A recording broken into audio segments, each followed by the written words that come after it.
In this video, we will learn how to add target line in your chart in Excel sheet. So let's start. This is my Excel sheet. I have here some sales data monthly basis. I just select the full data and insert the one chart. Okay. Now you can see here that this chart is a without line. I just add first delete this chart. Okay, and add here the target. Okay, I just target enter the 80 and just copy paste all month.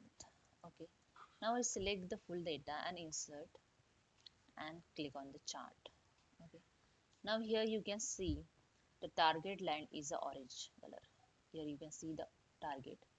To select the orange color line, right click and click on the change series chart type. Just click on that. Here you can see the target and cells. In target, select this and select the line. Okay, and click on OK. That's it. Here you can see the line of target. Here we used 80% target, so the line is straight. If the target is a different number, then line will be changed. Okay. Hope you understand. If you like this, please subscribe my channel. Thank you so much.